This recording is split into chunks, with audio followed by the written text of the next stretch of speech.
Live everywhere. Daily Co's Radio on netrootsradio.com presents David Waldman. Kagro in the Morning Show.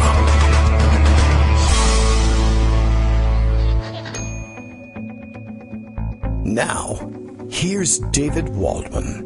Hey, good morning, everybody. How you doing? It is a tough day here at Kagro in the Morning World headquarters, and we had to go straight to our intro. We had to skip our little interlude, which usually gives Justice all the hints he needs to know everything is A-OK and ready to go on the show. So I hope everybody does know that, well, I don't know, we're pretending that everything is A-OK and ready to go on the show. All sorts of difficulties this morning in getting the computer to wake up in time and allow me access to the soundboard.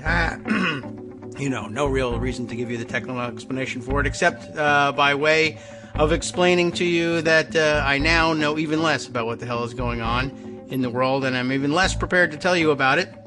I will scramble to get things into line here. And, you know, I have a pocket full of things to discuss, yes, but, yeah, the last-minute alternatives to getting the show off the blocks on time has, well, I'll be looking forward to the break, I can tell you that. I've left myself without my water, the lights aren't on, all sorts of things were going crazy. I was distracted by, well, you know, maybe we can discuss what was distracting me. I was distracted by reading some Brian Beutler tweets this morning about, I mean, I can't believe that we're actually having to cover this ground. I shouldn't have bothered to spend any time reading it, actually, but I was just noticing he was being retweeted. Because he made some decent arguments. It's just things that shouldn't have to be made at this point. He was arguing with I don't even know who with regard to the judicial nominations, and just pointing out, I guess, I don't know who's Ben Goldie. Let's look it up.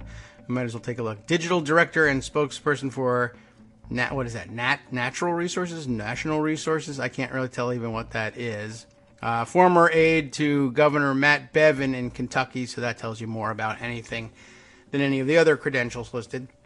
And well, looking back at a 2013 clip of McConnell on the floor and labeling it as such, saying, "You'll regret this, and you may regret this a lot sooner than you think," with regard to the Supreme Court. He's talking, of course, about the change in the filibuster rules via what became known as the nuclear option.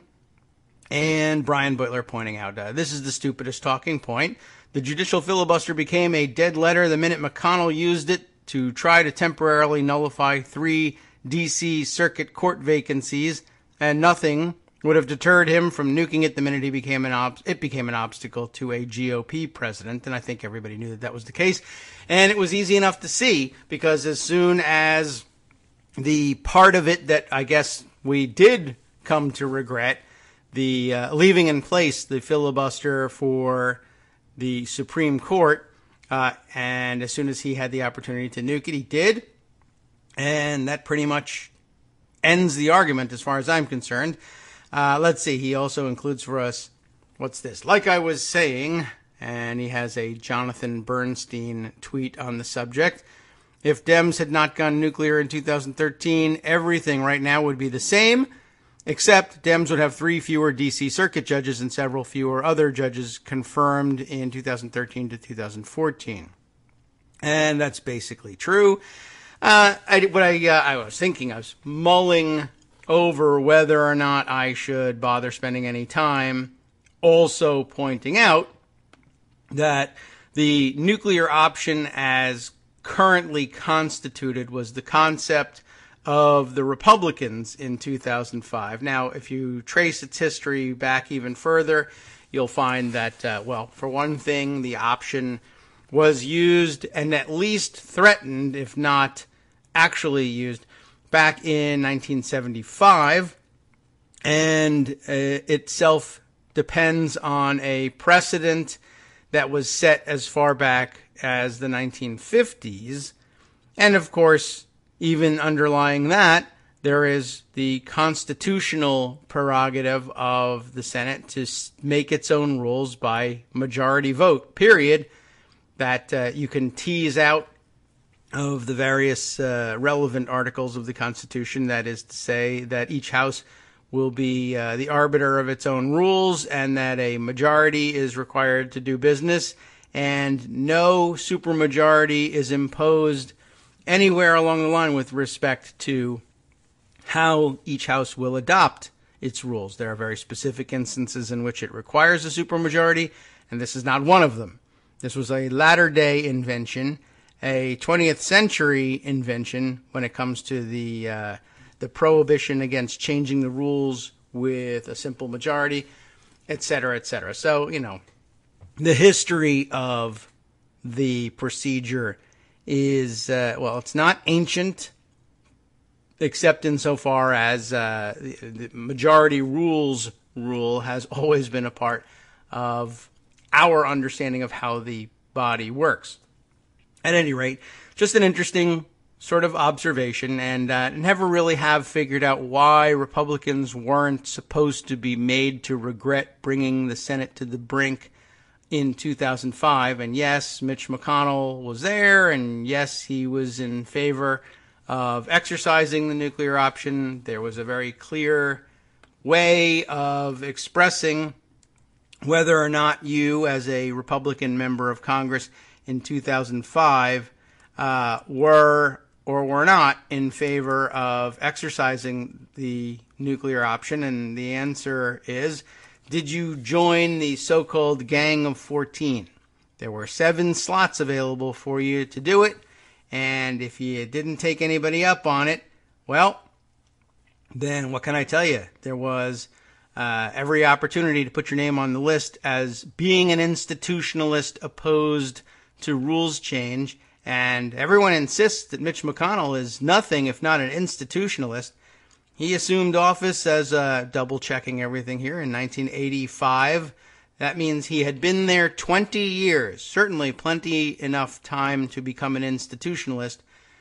20 years, and presented with the option of joining 7 more, and I guess even making it an even larger gang. I assume they would want to get a Democratic counterpart there to join him. It could have been a gang of 16, but it wasn't, because Mitch McConnell was certain in 2005 that he was okay with any sort of power play that would give Republicans leverage. When it turned out that it might later be used to give Democrats leverage, he opposed it. And then, when he realized again, for a third time, that it would once again give Republicans leverage, he was in favor of it again. It's only inconsistent if you think about the position he's taking as opposed to the drive that's behind it.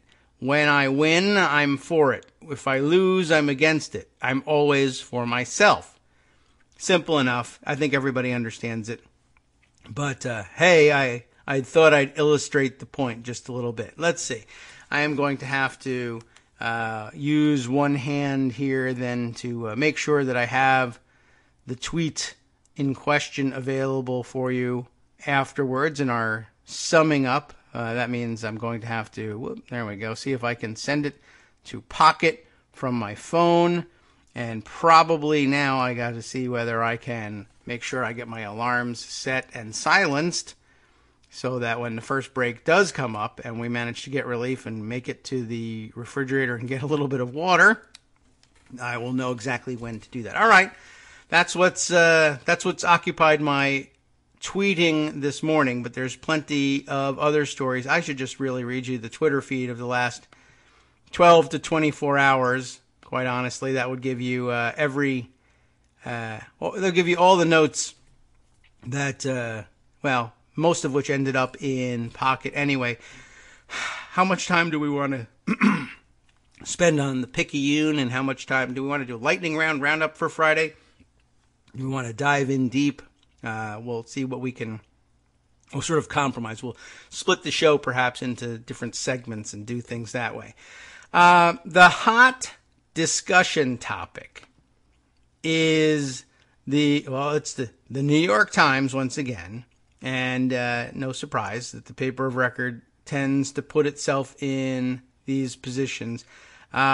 did I not save this thing? I'm sure I must have put at least one copy of this story aside. On the resignation, pending resignation, of Anthony Kennedy from the Supreme Court. It was so widely circulated yesterday that I might not even have bothered to put it aside. But the big story, I don't know, why am I not finding it? All right, I'll have to look it up as we go along, as I'm going here. The big story from yesterday's New York Times, was it the Times? Maybe it was the Washington Post. The backgrounder of the resignation of Anthony Kennedy and the revelation of a weird relationship. I know I retweeted something that had something to do with it, so I'll scroll that way. The weird relationship that actually turned out, in a weird way, to exist between Kennedy, and at least Kennedy's family, and Trump. And what an odd thing it would be to have that come to light. Here's the story. Although I will caution you that I did manage to tuck away a comment from Stephanie Ruhle, who finds her way back into our newsfeed today, that casts some doubt on the importance of this relationship. Let's see. Still scrolling. Where is this thing? I'm positive that it was down here around this point in time. Anyway, here's the deal. There was so much going on because, and this is part of the discombobulation is I'm not starting off with the story I had suggested we would have to start off with, which is perhaps testament to how bad things really are in this country, that we are operating under, yes, the shadow of yet another mass shooting, and yet it's not, for me, the lead story. We're still obsessing over it, and rightly so, and it is very much a topic of the morning's discussion, but it's not getting top billing, which is pretty amazing sort of thing to realize, but we will get to it. And I was going to say, maybe we need to do that right away, but I'm having the damnedest time finding this article that, here, I'm going to have to look in my tweets and replies. But there were a number of different excerpts that got passed around from this piece here. Where is this? It's really starting to bother me here. Regarding the coaxing out from Justice Kennedy of his resignation. Here we are. Oh, no, that isn't it either. Boy, oh boy. And you've likely read the story, but I thought it might be worth our time to read through it together aloud and comment on it. Finally, here we are. Just making my way back to it. Here we are. Yes, it was in the New York Times. And I guess the first eye I laid on it was thanks to Matt Ortega, who was tweeting out his most important excerpt from it, that the White House raised the specter of potential Democratic control to Congress to push Anthony Kennedy into retirement. Here we are at long last. New York Times. Inside the White House's quiet campaign to create a Supreme Court opening. I don't know. Somehow it feels like we're more stable and normal by beginning with this than the mass shooting. I don't know that there even is that much commentary I can offer you on another mass shooting, except to say that President Trump is largely responsible for a crazed atmosphere of hatred for journalists, and I think we all know that. We will turn back to that later on in the show. First, for whatever reason, mental health, self-care, I don't know. I have to turn to this other story. Adam Liptak and Maggie Haberman, of course, on the byline on this one. President Trump singled him out for praise even while attacking other members of the Supreme Court. The White House nominated people close to him to important judicial posts, and members of the Trump family forged personal connections. Their goal was to assure Justice Anthony M. Kennedy, thank you for the middle initial, that his judicial legacy would be in good hands. Judicial legacy. should he step down at the end of the court's term that ended this week, as he was rumored to be considering. Allies of the White House were more blunt, warning the 81-year-old justice that time was of the essence. There was no telling, they said, what would happen if Democrats gained control of the Senate after November elections and had the power to block the president's choice as his successor. There were no direct efforts or pressure to lobby Justice Kennedy to announce his resignation on Wednesday. I really don't know on what basis they say so. And it was hardly the first time a president has done his best to create a court opening. In the past half-century, presidents have repeatedly been dying to take advantage of timely vacancies, said Laura Kalman, an historian at the University of California, Santa Barbara. I'm still old school enough, even if the New York Times isn't, to say an historian. And that's point number one, I guess, if you want to be fair about things. And I don't know why you would. If you wanted to be fair about things, it would be important to point out, yes, presidents do lean on Supreme Court justices who are considering retirement to, get it over with already. In other words, give me the chance to go ahead. The remarkable thing, I guess, about those first three paragraphs is that you can only guess at the basis on which Haberman and Liptak conclude, and I mean, it is pretty conclusive, that there were no direct efforts to pressure or lobby Justice Kennedy to announce his resignation on Wednesday. It could be sort of the non-denial denial. If you print that there were no direct efforts to pressure or lobby Justice Kennedy to announce his resignation on Wednesday, it is a true statement. Well, there were no direct efforts to do it on Wednesday. It was already done. And I know that you're supposed to take this to mean that there were no direct efforts to pressure or lobby Justice Kennedy to announce his resignation at any time, not with respect to what the timing of the resignation, but to deny that there were ever any efforts to pressure or lobby him. However, the formulation is technically true. The thing is, all you're likely to have, what could Haberman and Liptak possibly have other than the assurances of the White House officials to whom they spoke, and perhaps Supreme Court officials to whom they spoke, that there were no efforts to pressure or lobby him? How many things has this White House denied that turned out to be completely true, and that we found out about pretty quickly, no less? It's a rather remarkable line to throw in there, to be honest. You could have gotten away with, nothing these reporters have seen indicates that there was any untoward pressure or lobbying for the resignation. And I know that you're supposedly reminding me that the resignation happened on Wednesday, although this was an article written on Thursday. I don't have a great deal of difficulty remembering that the resignation was on Wednesday, so I'm not certain how valuable that inclusion is. Anyway, more importantly, they continue on with the story. In subtle and not so subtle ways, the White House waged a quiet campaign to ensure that Mr. Trump had a second opportunity in his administration's first 18 months to fulfill one of his most important campaign promises to his conservative followers, that he would change the complexion, yes, and direction, yes, of the Supreme Court.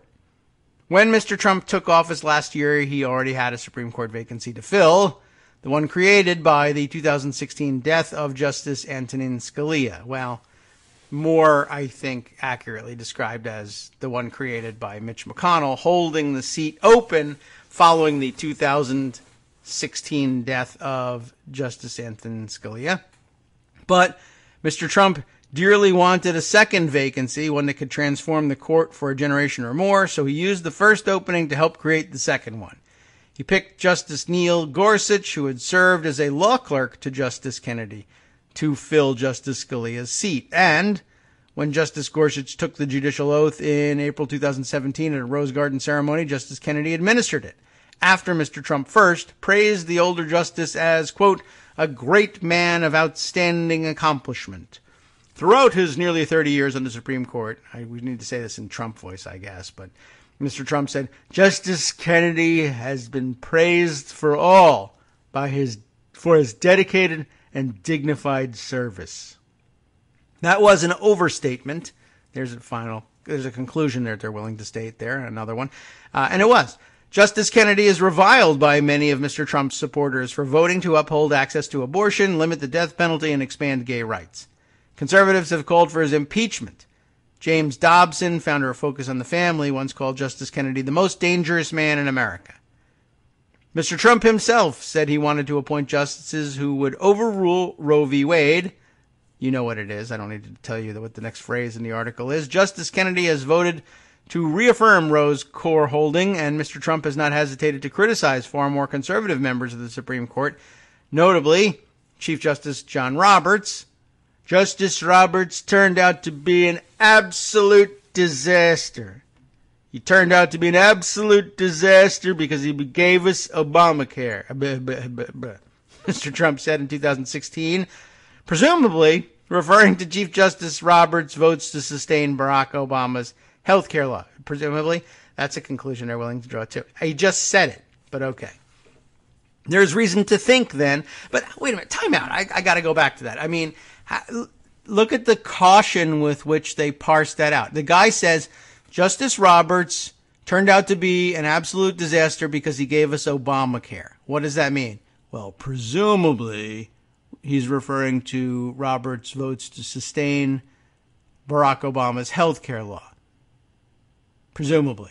Because that's essentially the explicit word. Well, he gave us Obamacare. He didn't give us Obamacare. He didn't legislate it. But maybe he meant that. Maybe he's an old, confused dotard, and that's what he really meant. But what we think he was meaning to, I mean, I don't know what renders that necessary.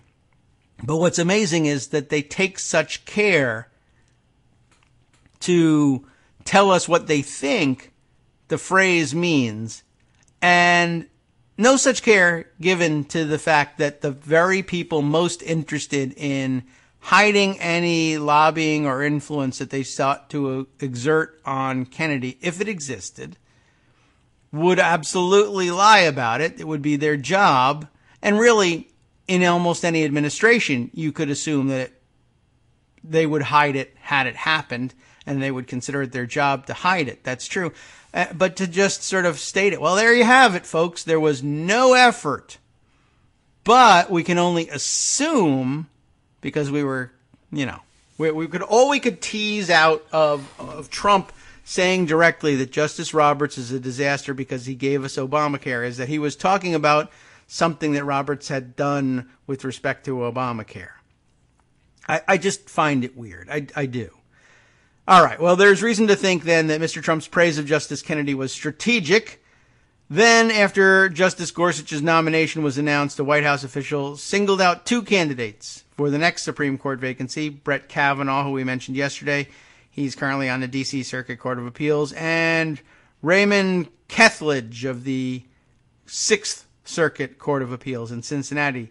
The two judges had something in common. They both clerked for Justice Kennedy. That's a frequent occurrence, but it's worth pointing out that for a conservative base that hates Kennedy, there is an odd emphasis on continuing what I guess you could call the Kennedy legacy. After all, as clerks, they would have largely been responsible for crafting his opinions on all of these cases that rendered him the subject of so much hatred by the conservative base. So that seems weird. But most people think that those guys were holding their true cards close to the vest in the hopes that they too would end up on the bench and then they could do what they wanted. And in the meantime, they're, originally as clerks, their jobs were to, maintain Kennedy on a relatively even keel and familiar path that doesn't necessarily tell us all that much about their ideologies as when they were clerks. In the meantime, as the White House turned to stocking the lower courts, it did not overlook Justice Kennedy's clerks, other ones, I guess, since you just told us that they didn't, by mentioning that the two of them that were under consideration for the Supreme Court were on the bench already. Mr. Trump nominated three of them to federal appeals courts: Judges Stefanos Bibas, B-I-B-A-S, I'm not familiar with this guy, and Michael Scudder, both of whom have been confirmed, and Eric Murphy, the Ohio Solicitor General, whom Mr. Trump nominated to the Sixth Circuit this month.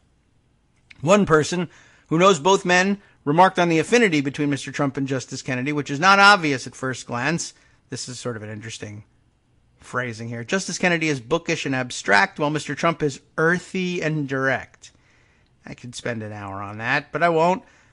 But they had a connection, and this is where things get a little weird. One, Mr. Trump was quick to note, strangely enough, in the moments after his first address to Congress in February of 2017. As he made his way out of the chamber, Mr. Trump paused to chat with the justice. "Say hello to your boy," Mr. Trump said. "Special guy." Mr. Trump was apparently referring, again, we can't really be sure.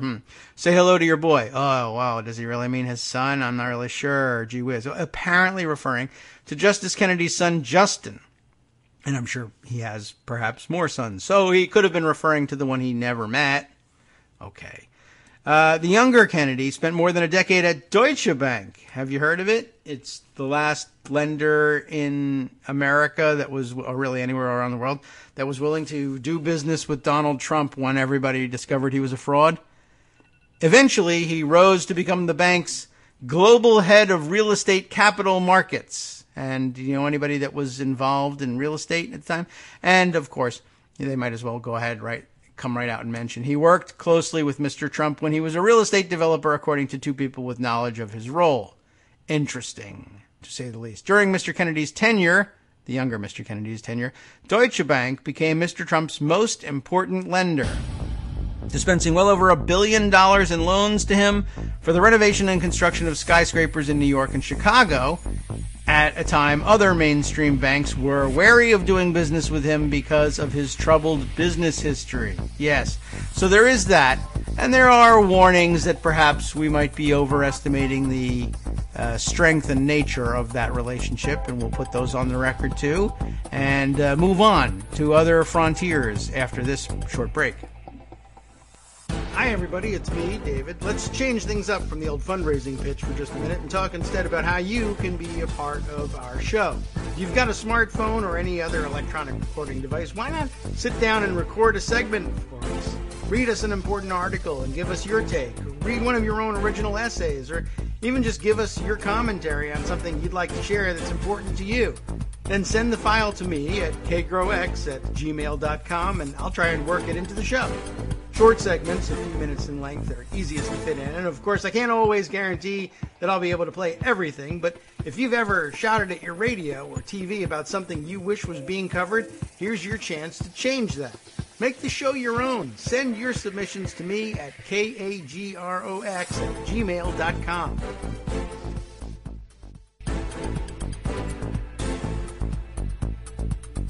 Welcome back now to the Kagro in the Morning Show here on Roots Radio. And let's see, I want to just make sure that we have everything lined up for resumption of our second half. And of course, that means the fact that I'm telling you about it probably means that I do not.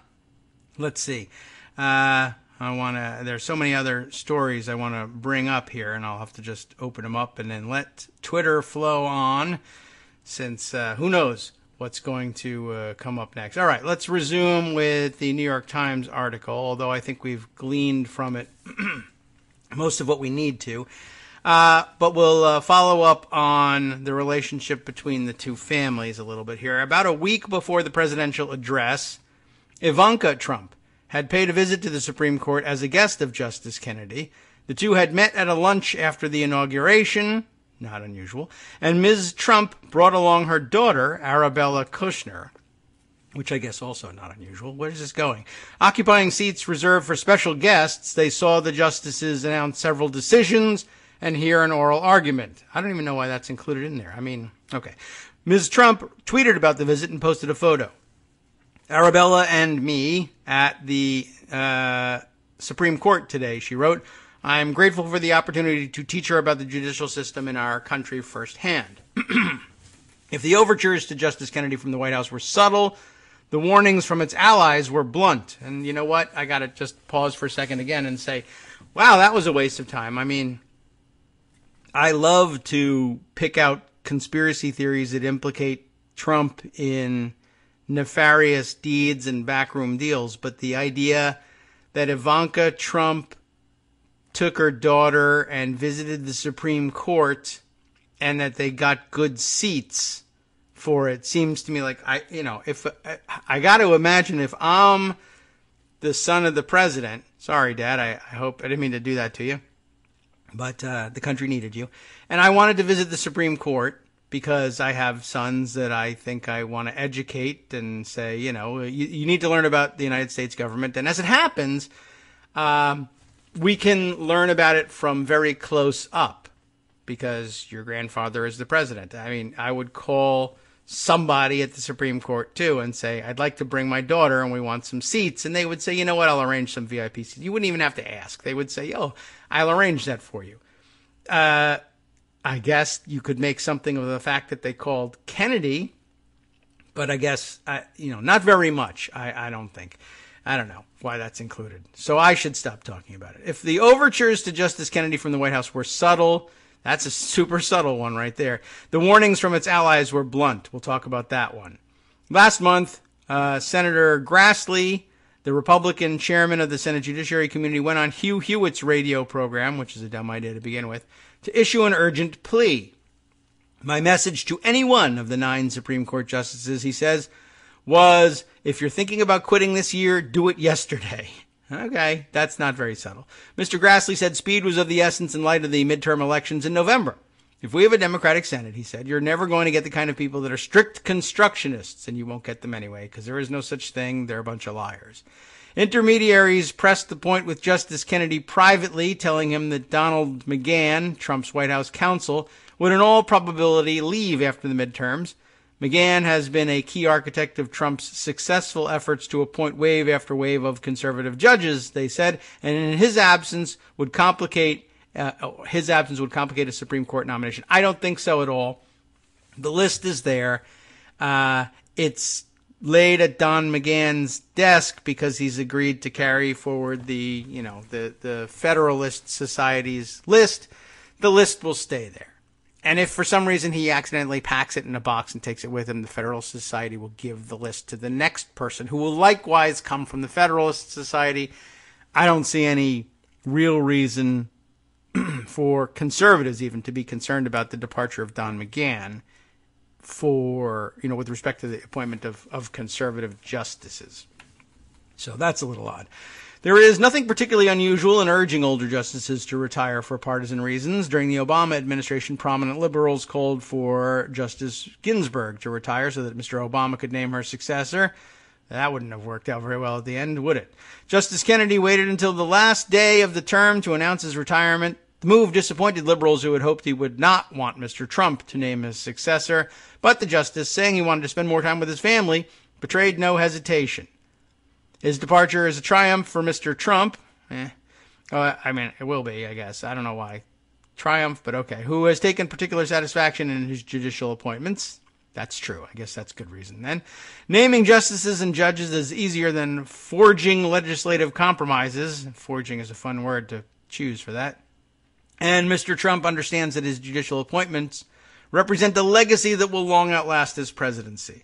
Replacing Justice Scalia with another conservative did not alter the basic ideological balance of the court, but replacing Kennedy, who for decades was the decisive vote in many of the court's closely divided cases, would give Mr. Trump the opportunity to move the court sharply to the right. Kennedy visited the White House on Wednesday to tell Trump about the retirement, deliver a letter setting out the details. Its warm opening words, "My dear Mr. President," acknowledged a cordial relationship between the two men as well as the successes of White House strategy. So, an interesting backgrounder, yes.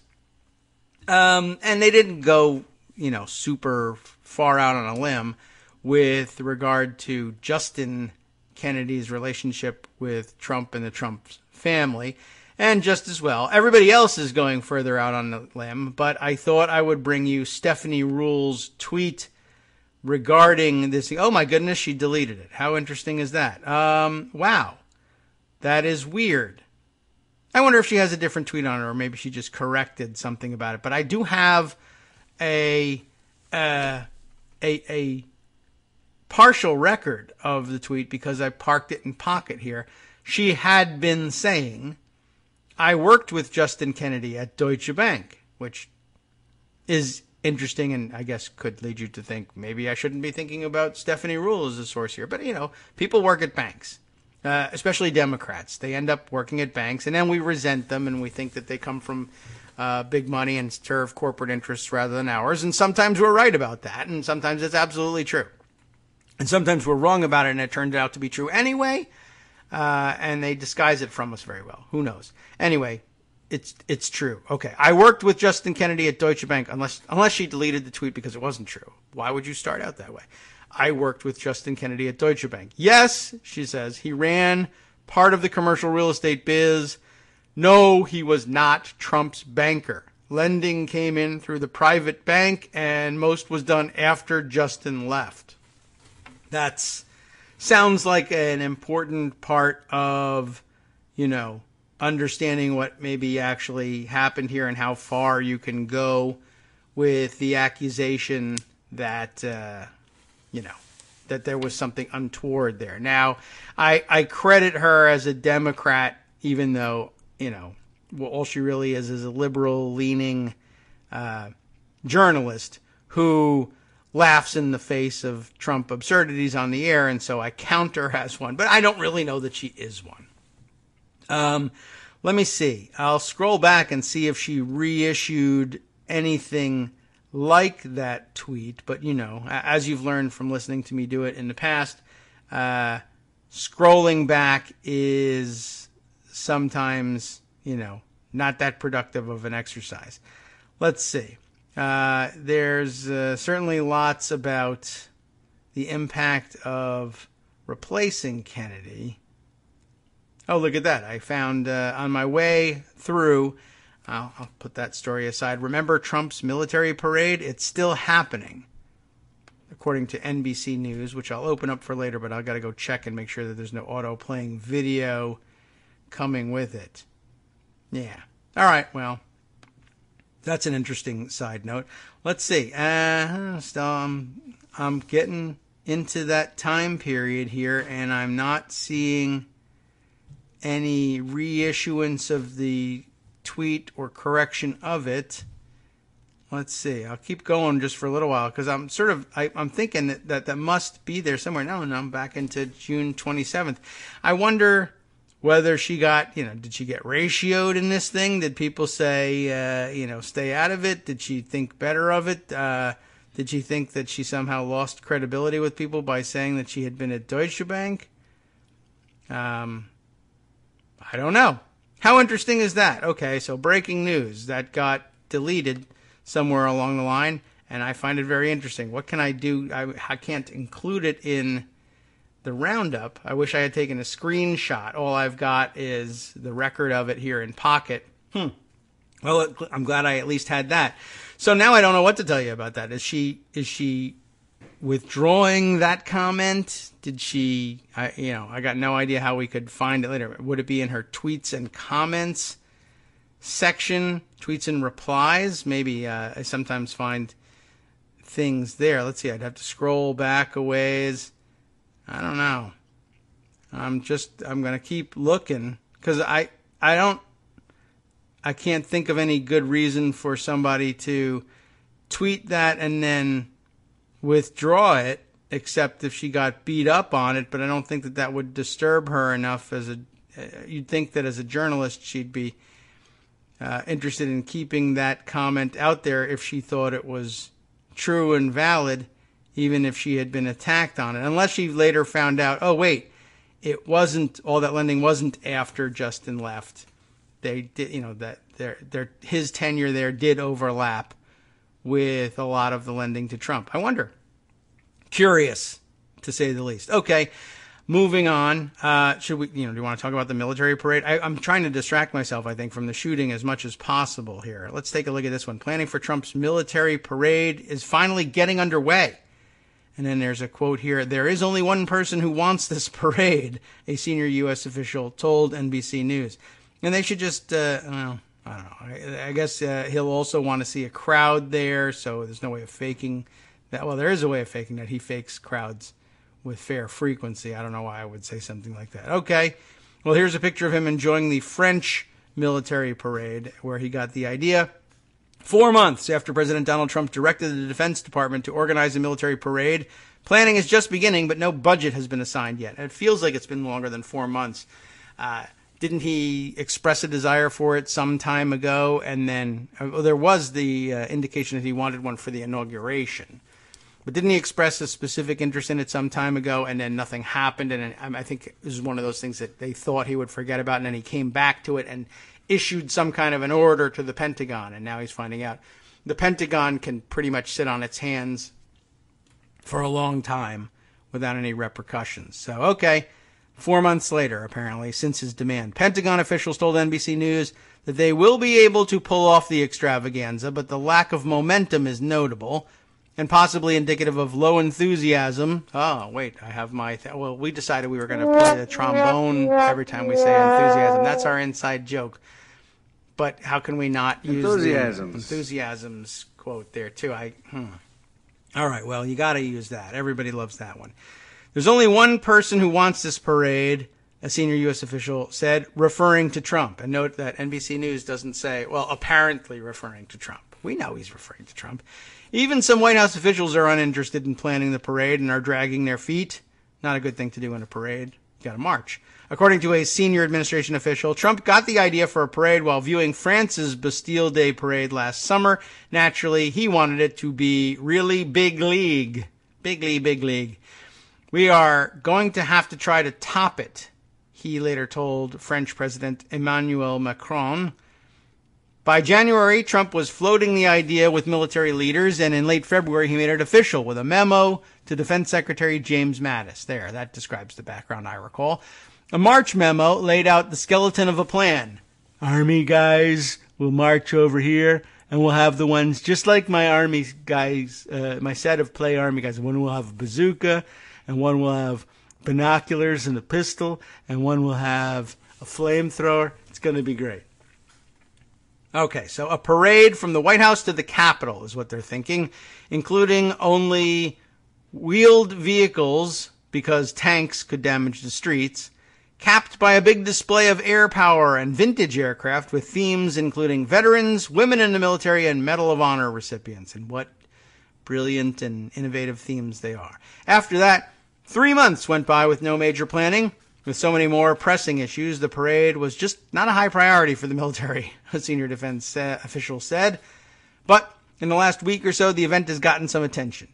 Officials have now recommended that the route begin at the Capitol, past the White House, and end at the National Mall. And the date has moved up a day to November 10th from November 11th. Okay, that always made some sense, but is it a weekend, the 10th and the 11th? All right, well, I'll check the calendar. A Joint Chiefs of Staff team is drafting a planning order for the U.S. Northern Command, which will then dig into the specifics. And it's nice of them to have changed the route too. I don't know what's the message of a military column moving from dictator Trump's White House to the Capitol building? And also, if you know anything about the layout of the streets in Washington, D.C., what in the world are you going to do when you hit the Capitol with a parade and all of this military equipment and gigantic vehicles? I mean, the streets there are just like, well, you don't just like keep going into infinity. He doesn't understand that the Macy's parade that you see on TV, from the reviewing stand, everything moves nicely past. Somewhere there's a staging area, and somewhere there's an area that you can decamp from the parade in an orderly fashion. And the Capitol grounds, the streets get narrow, weird, circular, angular, etc. right there, and it makes zero sense. The Capitol grounds might be a fine place to stage the parade, and then it goes past the White House, because even there, stopping at the White House, you don't really want all this garbage hanging around the White House either. But continue on to the National Mall, where there's another big, giant open space to decamp from the parade. It makes good logistical sense. Anyway, I mean, the National Mall ends at the Capitol, and I suppose you could decamp there, but it's full of fountains and tourists and lakes and ponds in a way that it doesn't make, okay, I'm glad they did this better. Plus the symbolism of, not dispatching the army from the White House to go intimidate the the legislative branch is probably a good idea too. Anyway, let's see what else. The specifics that the U.S. Northern Command are going to be dealing with. That includes bringing in the U.S. Military District of Washington, an Army command that executes state funerals for former presidents, inaugurations, and other major events, to be the lead. Well, maybe the Army command will one day become one that executes current presidents. That would be terrific, especially if it was this one. But we don't want a Army coup d'etat in this country. No. As much as it might satisfy us to see this president dispatched, we can't ask the Army to be doing that. That's a bad idea. The command is typically reimbursed by the Pentagon, but there is no pot of money earmarked for the military parade right now. But who cares? That's just law, and I hate law. Defense can pay for some things out of its training budget by assigning a pilot who needs flight hours to a flyby. Using vehicles from nearby bases and troops stationed in the capital region doesn't come with a high price tag, but there are other parade costs that the Pentagon isn't responsible for, from Secret Service and police overtime to renting, constructing, and taking down risers, stands, and barriers. And there's no White House budget for the event either, because they've never had one, and it's a stupid idea. And that's why there's no budget line for it. A spokesperson for the National Security Council said the Department of Defense will provide options to the White House for a decision. Some Washington lawmakers have raised concerns about the costs of a parade. Oh, boy. With Senator Dick Durbin calling it a fantastic waste of money to amuse the president. That's a good line. And some analysts have said that without an important military victory to justify the parade, it smacked of North Korea-style posturing, which it does. There is no reason to do it aside from bolstering Trump's ego. Thomas Ricks, a military historian and veteran national security reporter, told NBC News this year, and that is true. I rate that true. So we're happy to have included that truth in our roundup. Let's see. What other things do we need to take a look at? At this point, I suppose we might as well turn our attention to the fact that, yes, there was another mass shooting, and it happened at a newspaper in Annapolis, and you know all the basic facts about it, the Capital Gazette in Annapolis. And it's not entirely clear why the loony white person who did the shooting and was taken alive and unharmed without a shot being fired, except by him, of course, and taken into captivity. We're not sure exactly why he did it. There's a lot of speculation, and it's worth pointing out that we are operating in an unusual atmosphere, to say the least, in which the President of the United States routinely attacks members of the press as enemies of the people, and that he's done so within, he had done so within hours of the attack. However, it's also unclear that the Annapolis Capital Gazette would be the likely target of a Trump-motivated attack on the press. But certainly those with their own grievances against the press would consider themselves to have been given license to carry such an attack out. It is also true, though I don't want to give very much attention to Milo Yiannopoulos, except to say that he's, scum of the earth and ought to fall into a wood chipper. He too had made such a call, and I don't know how noticed it really was. Perhaps, he was designed to gain him notice. I don't know how well it worked, but for this attack having happened a day or two after he was, quoted widely in the sorts of publications that delight in pointing out when he says something absurd and dangerous, that he had called for the murder of journalists. There's really no other way to say it.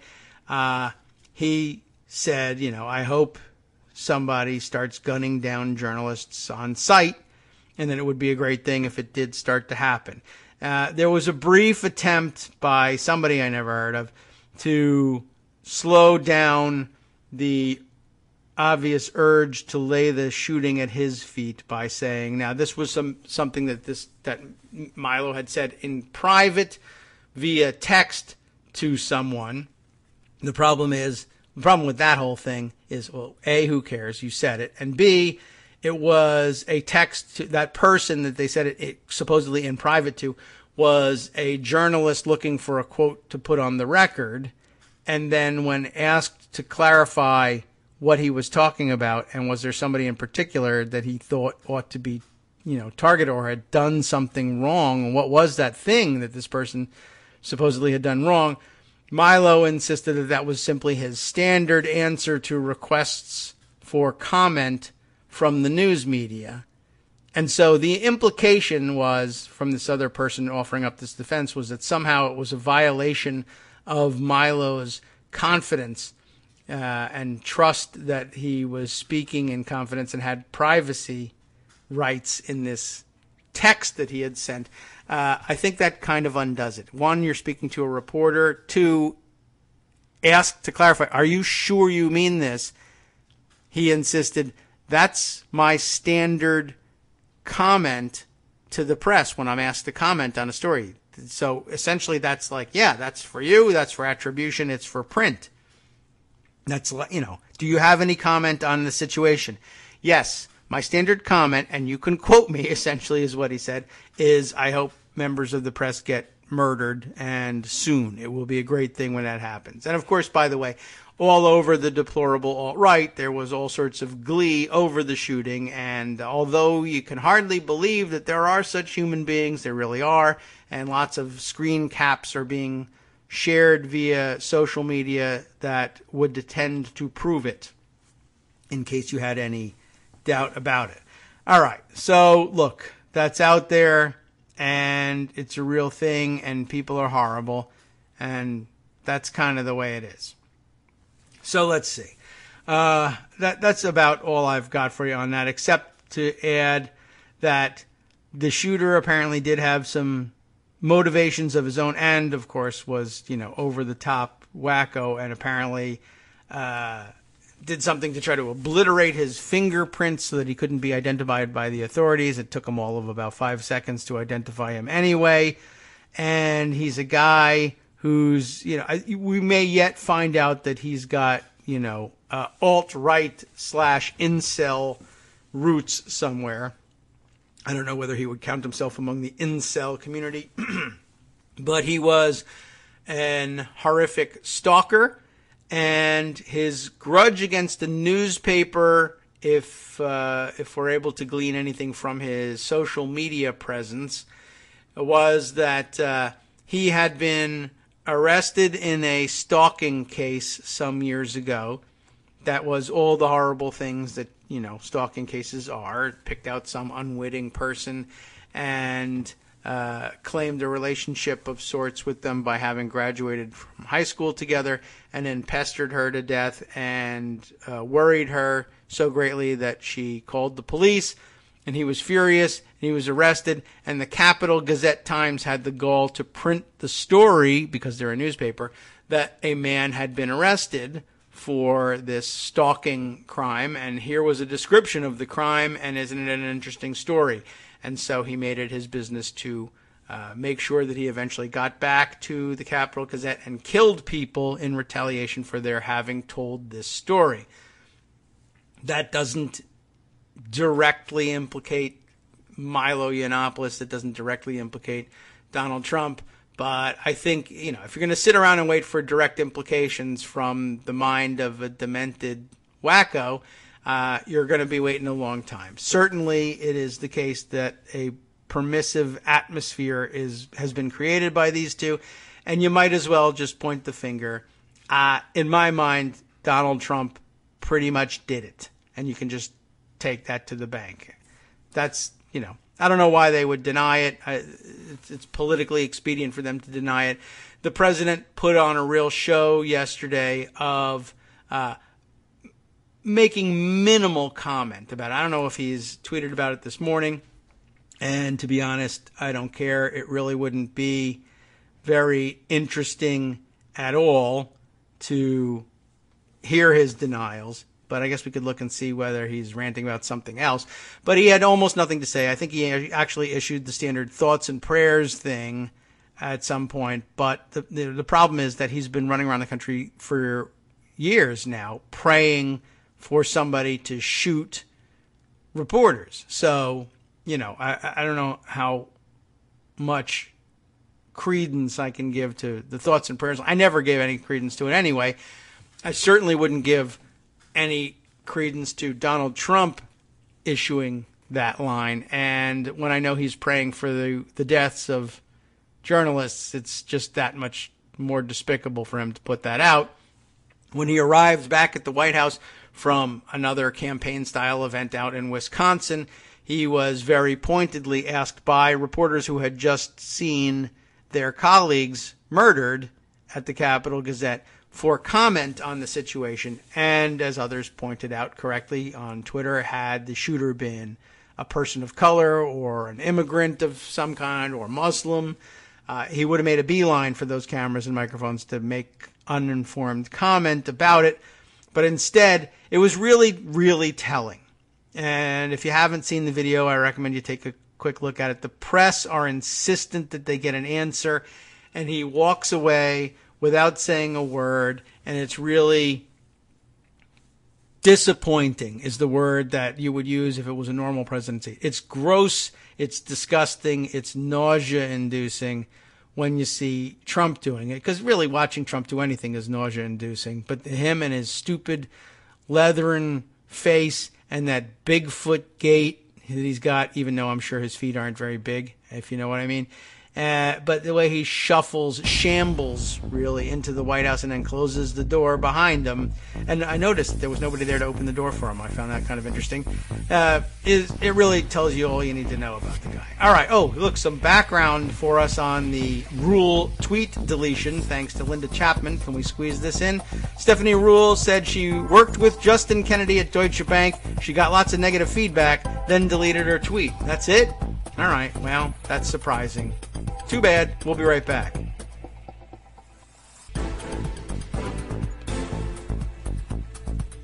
Welcome back now to the Kagro in the Morning Show here on Netroots Radio.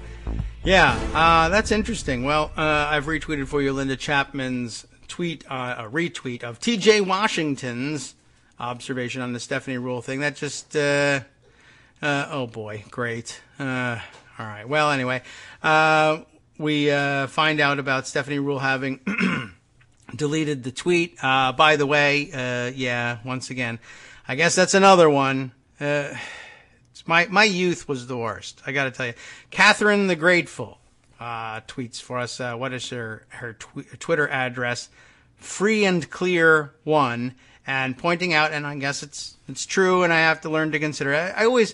I have great difficulty accepting these criticisms, and I think that's a fault of mine here. But she says, I guess is this widely accepted? I assume that it is. I mean, it makes sense. She says, I had said over the break, I tweeted out, yeah, that's I wanted to say, what a stupid reason for, not stupid, just a pathetic reason for deleting the tweet was that you got a lot of negative feedback on it. But I said lame, and she says, psst, lame is ableist, find a different word. I don't really love the hashtagging of it. I mean, it makes it feel like it's like this teasing reference to, you can't just say, hey, I have a lesson to impart to you. But, okay, maybe nothing is meant by, of course, maybe nothing was meant by my word. But, okay, it's good feedback. But I don't know. There's always something irritating about finding out that that's true. And I suppose it's really just rooted in disappointment at yourself for not having realized it ahead of time. But like I said, I'm an old man, and I guess it takes some learning. I gave up a couple of words, some of which I really, really wish we hadn't had to have given up, because they are, the problem is because they're hurtful. But I want to hurt somebody else, not the person who actually gets hurt by my use of those words. So we'll add that one to the list and say thanks, but because I'm a bitter and petty person, I can't just say, okay, got it, thank you, or ignore the comment and just internalize the thing and leave it at that. All right, I have to own up to that fault. I think it might be one that we all have to some degree, even if even if you were well ahead of this curve on this particular word and are rolling your eyes like, how could you not have realized in 2018 that that's not a good one? And I guess I also have never really loved ableist as a term, just because I just think it's a lousy word. Like, I don't know what it's not one that is immediately understandable to people just coming to the lesson. Like, say, racist, everyone, it's racist. I understand what that is. Ableist is like, well, there's also to me an aspect of in which, well, ableist is like, well, it's almost like, well, it's descriptive of the vast majority of people in the world because most of them are able. But it's so broad, and there's so many, and you can't even say now disabilities. I think, does disabilities carry? Not quite, right? The same connotation, but I know that there was a movement at some point to say, well, we certainly shouldn't be referring to people as handicapped, and it became disabled. And then, but I feel like it might have gone beyond that at some point, where it was like, well, you shouldn't really be referring to people's lack of ability. You could say they were differently abled, but that never caught on either, because it was, I don't know what, it too was not quite the right word, and maybe it's just our own fault. We haven't discovered the right words for it, but, okay. Well, look, I apologize for having not realized it, and apologize for being so irritated.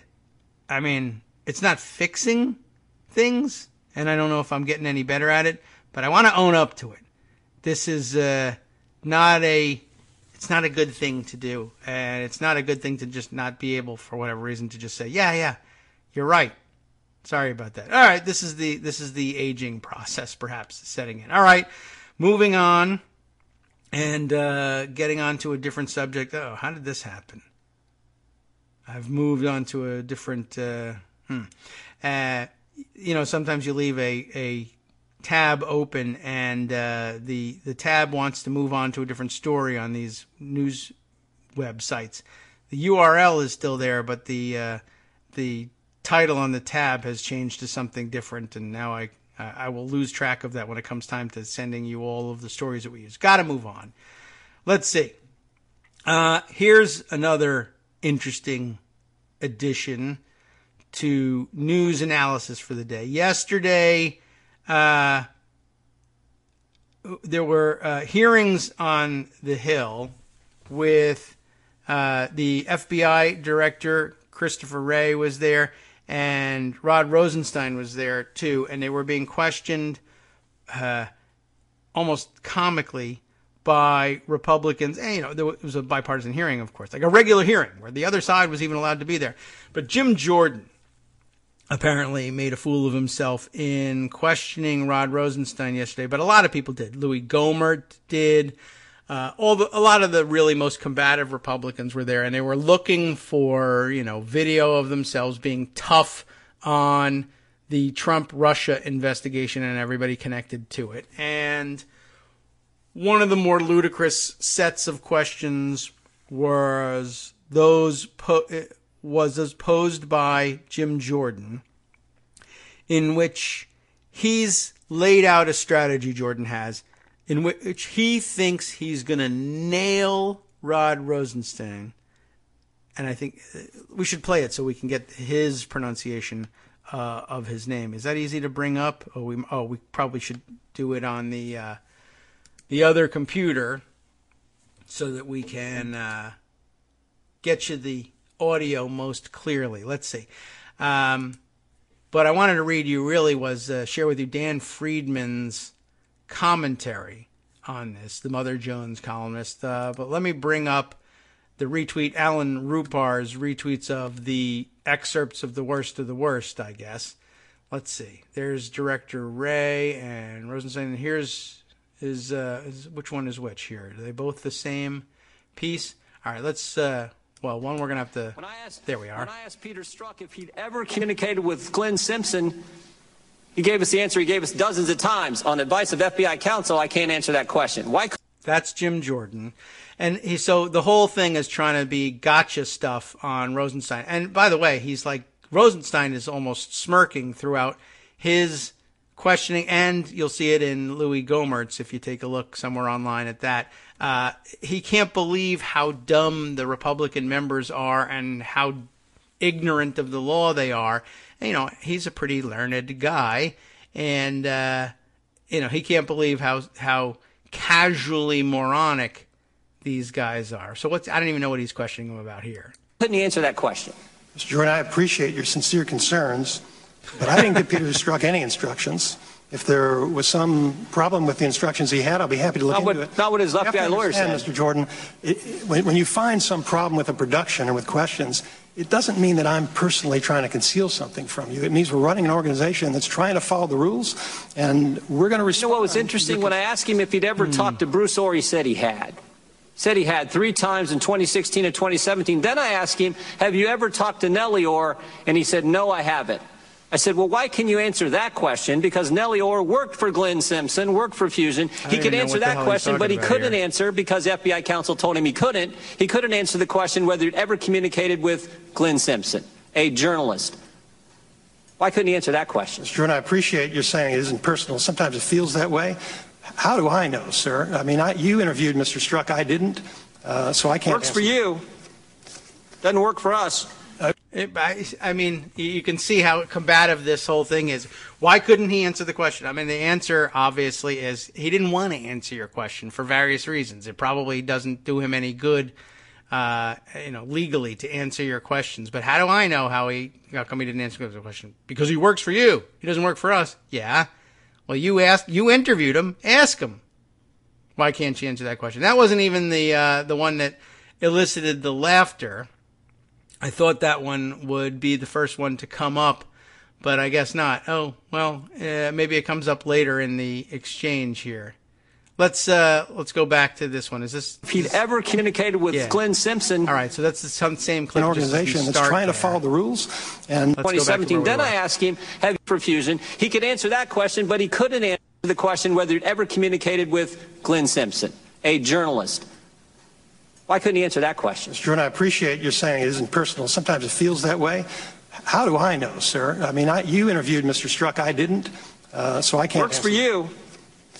Doesn't work for us. There are 115,000 people who work for me, sir. Mr. Rosenstein, did you threaten staffers on the House Intelligence Committee? Media reports indicate you did. This is interesting. So media reports indicate you did. That's an important part of this. Media reports are mistaken. Sometimes.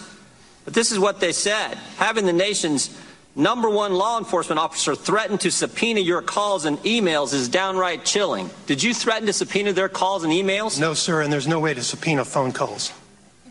Well, I mean, I'm just saying. There's the laughter. I'm reading what the press said. I would suggest that you not rely on what the press says, sir. That's a pretty poignant answer right there. I didn't ask if there's no way to do it. I asked if you said it. If I said what? What I just read you. No, I did not. I mean, well, that's pretty conclusive. Did you say it? No, I didn't. And there's more, and it goes on at some point. But, there's no way to... You could subpoena records of phone calls. You could certainly do that. But, no, you can't subpoena phone calls, and that's what elicited the laughter. But, by the way, there's more to... Well, there's much more to the story here. And what I wanted to bring you here was Dan Friedman's analysis of it. He says this: part of Jordan's dishonesty here is the pretense that he's relying on a news report rather than repeating claims that Nunes's staff leaked. That's what's actually happening here. He keeps saying, I'm reading news reports that say this. Well, you shouldn't rely on news reports. Well, maybe I shouldn't, but this one here says you did X, Y, Z. Well, I didn't do those things. But it says right here in the news report that you did. What he was doing was reading, I guess, I don't know whether it was a transcript or maybe a written account on the website from Sean Hannity's, one of whatever, radio or television, I'm not sure, what Sean Hannity's shows. And the story was planted there by Nunes staffers leaking that information to Hannity, and it just wasn't true, but it got recycled through the right-wing noise machine into printed material. And so Jim Jordan is sitting there saying, I'm reading this in the news, I'm reading this in the news. And it's not the same thing as news. What we're supposed to think he means when he says, I'm reading this in the news, is that independent, honest, somewhat objective, maybe, they say, journalists went and dug this information out, when instead what happened was that Capitol Hill staffers who had a very clear agenda and worked for Devin Nunes simply called Hannity and his people and said, you should print this story. And Hannity, because he doesn't care one way or the other whether it's true, so long as it's damaging to liberals, printed the story and then said, there, I did it, look. And then Nunes' staffers distributed the story to various attack dogs on the committee, and they said, look, I have here in my hand a news report, and it isn't that. Friedman continues here. Goodlatte and Jordan have both referred to Glenn Simpson as a journalist. That is wrong. He's a former journalist who runs a research for hire business. Republicans on the Judiciary Committee today claimed they are conducting oversight, but they have conspicuously not engaged in oversight of stuff the president doesn't want them to oversee, like Trump Russia. Schiff addressed this in a floor speech today herein after reproduced.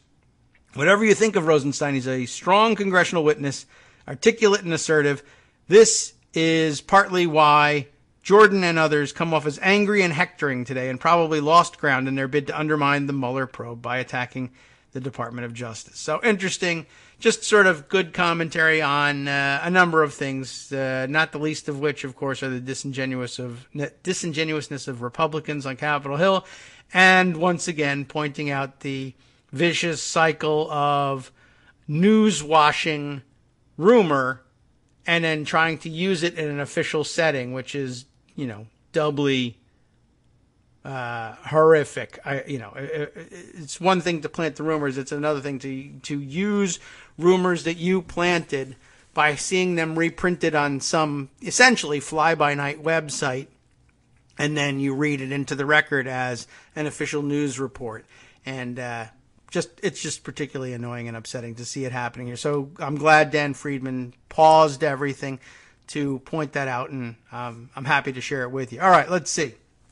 Some other good information to bring you up to date on as stories go. Washington Post had this one. We might as well jump into this one too.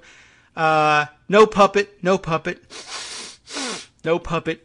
Trump is trying to destabilize the European Union. What could go wrong? I don't know how. He's going to have zero success, I think, in taking this approach to it. But a real look inside just how pliable Trump is and just how foolish he is to believe that this would be something he could pull off so nakedly.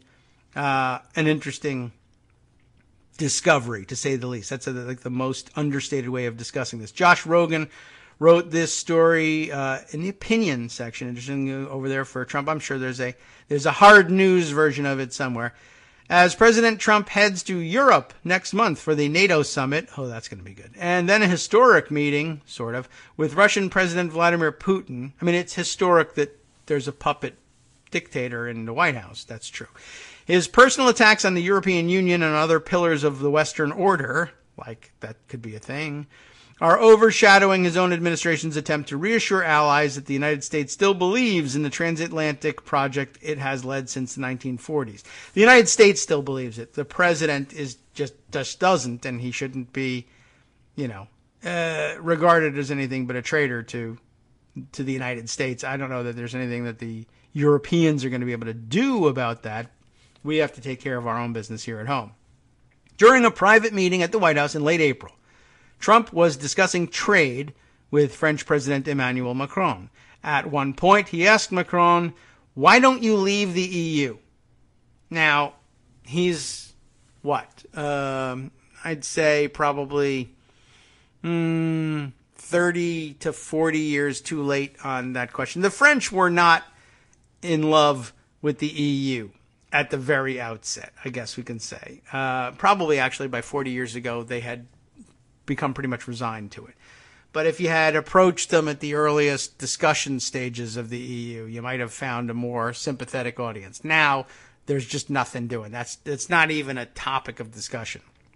Why don't you leave the EU? I mean, it would be like saying, well, I don't know. What would it be? You can't say, why don't you leave NAFTA? Because he wants to leave NAFTA. But, I mean, it would be like it's breaking off a part of the United States. And although we've had secessionist and we now have neo-secessionist movements, it would have to be someplace ludicrous. Like, why doesn't Kansas secede and declare itself an independent country right in the middle of the continent?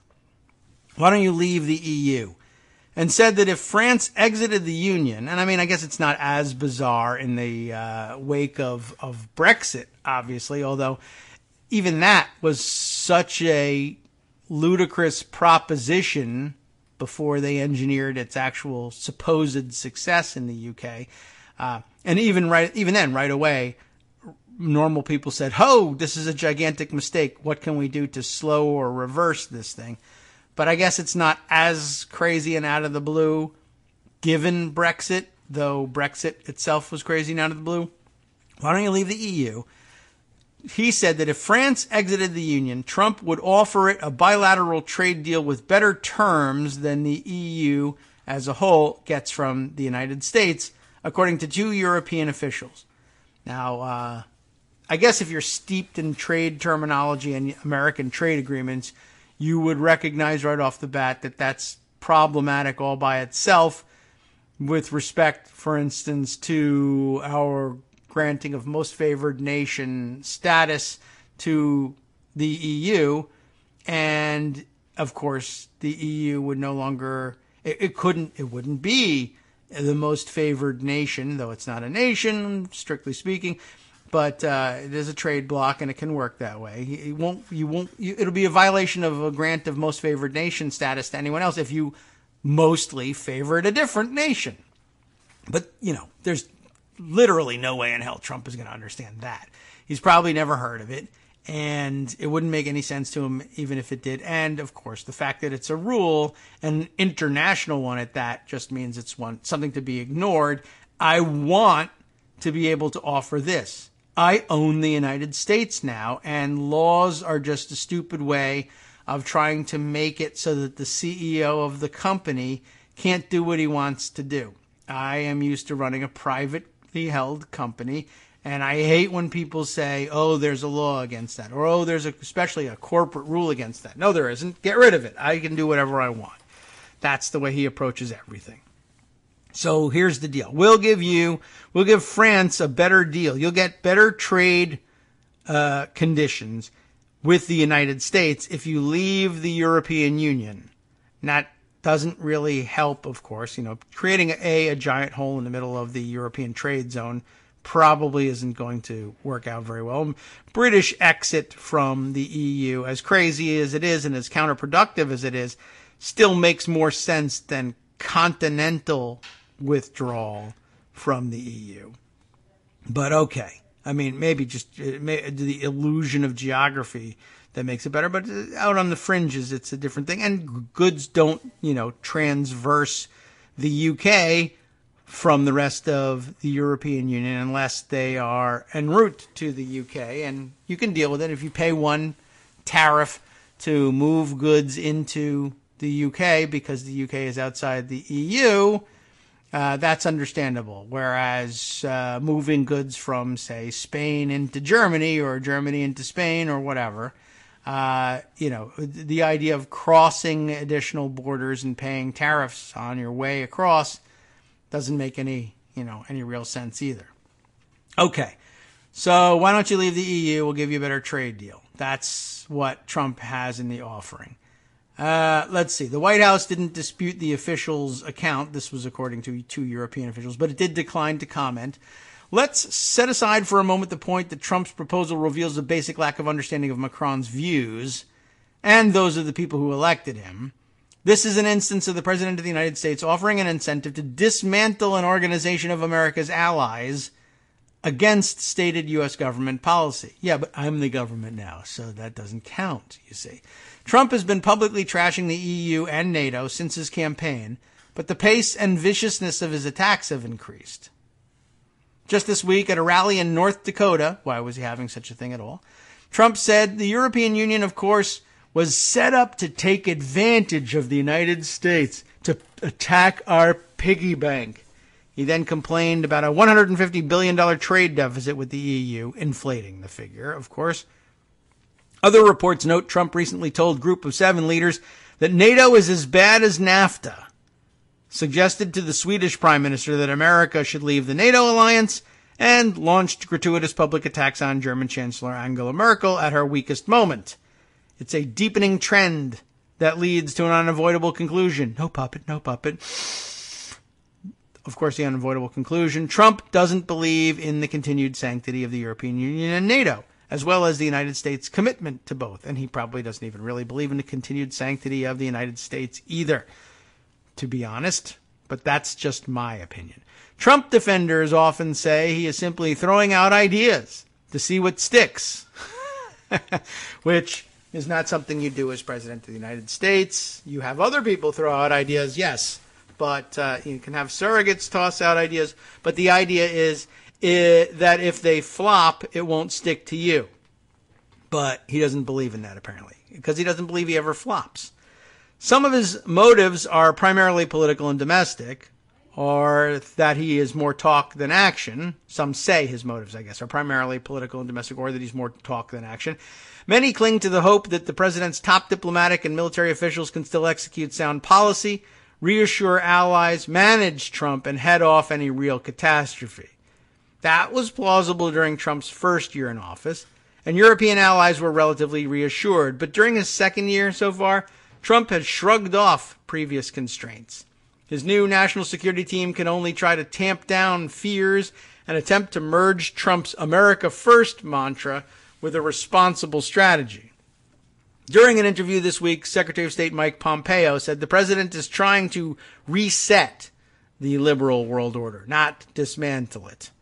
Trump is being disruptive to force allies to agree to reforms needed to reflect U.S. interests, he argued. Assistant Secretary of State Wes Mitchell called Trump's approach strategic renovation during a speech last week in Brussels. Mitchell argued that tackling disagreements such as trade head-on can strengthen the alliance for the strategic competition with Russia and China that lies ahead. It's a theory, but I don't think you could carry it out via NATO. That would probably be a bad place to do it. But the efforts to reassure Europe are failing. European officials no longer believe Trump's words can be discounted. They don't see the alliance rift as routine or temporary. They don't believe it's possible to repair the transatlantic bridge in the middle of a Trump-sized earthquake. European countries have no choice but to hedge and seek alternatives to U.S. leadership. If you look around the world today, you realize the position of the West is going to be contested for the first time in several centuries. Former British Prime Minister Tony Blair told me, and if the West is united, I imagine that's supposed to mean just if the West is disunited, it's going to be much less capable of withstanding that challenge. And I guess you could argue that the position of the West was going to, the idea that the position of the West was going to be contested for the first time in several centuries was always the case. And this is just, it coming to fruition. The point is that everyone could see it coming, and everybody should have known that the proper way of addressing it was by shoring up the Western order in preparation for that contest, but not Donald Trump. If Europe doesn't feel the United States is really on its side, the risk is that individual European nations turn to other geopolitical forces, and this is bad for America, Blair added. Yes, it used to be that we knew that the idea was to keep everybody on Team America. Of course, Trump's opinions closely track those of Putin, including on the status of Crimea, aid to Ukraine, and Russia's interference in the U.S. elections. Overall, Trump's attack on the EU and the U.S.-Europe relationship is a huge strategic windfall for Russia. As long as there's a unified Europe that maintains a liberal international order with basic rules of the road, it is a disaster for dictators like Putin, former Vice President Joe Biden told me. That's why Putin is doing what he's doing. I don't know if it's a disaster. It's the status quo for Putin. It just means that he doesn't have as much influence as he wished he had, but he has as much as any Russian leader traditionally has had. The United States and Europe have had disputes before. It's possible this one will get resolved eventually. Meanwhile, Trump is doing enormous and unnecessary damage. His intentional and egregious actions to undermine the EU, NATO, and the United States relationship with both can no longer be discounted, rationalized, or seen as anything but what they are, a brazen attempt to undo the strategic infrastructure both America and Europe need more than ever. Steve Bannon would say that it was an intentional act. It really is not. Hi, it's me, David Waldman, your host for Kagro in the Morning, interrupting this little break to say thanks so much to all of you who are contributing supporters of Kagro in the Morning. Thousands of you are downloading the show each day, but fewer than 1 in 25 regular listeners are donating to help keep us on the air. For the money you'd spend on a single 3-minute iTunes song, we bring you 2 hours of great news and entertainment every day, 5 days a week. Patreon.com, Patreon.com makes it easy. You can find us there by searching KagroX or David Waldman or Kagro in the Morning or even Daily Coast Radio in their search box, and you'll be right where you need to be to make easy, recurring monthly contributions to support our show. Once again, thanks so much for your support.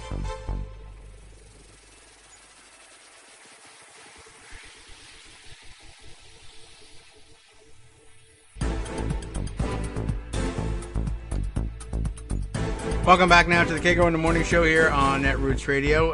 We should add here the comment of Arliss Bunny, who quite correctly points out that in addition to the geographic separation of the UK from the continental Europe and continental European Union, a far more meaningful separation, of course, would be that the UK never adopted the use of the common currency, the euro. France obviously did, and but although I do sort of feel like that too had something to do with the artificial-ish. I mean, it's a very real separation, but at this point, with transportation being what it is and electronic transfers being what they are, the physical separation of the UK from continental Europe doesn't mean nearly what it used to, but it carries over, I think, into this. But for France to leave the EU would have much greater implications than simply adding a very large barrier in the physical continuity of the European Union, but also they'd have to leave the common currency, and it's not even, I mean, it's such a huge deal that it's not even clear how you would think about what you'd have to do in order to actually guarantee that France comes out ahead in a move that withdraws them from the common currency. That would be, I guess that should be the real sign to the French. Not that there was any indication that the French even considered such a thing. And I did have somebody earlier say, why would they? It'd be crazy to consider an offer like that. And yeah, they would. And that's why they didn't consider. I'm sure they did give it no consideration whatsoever. It's just not even on their radar.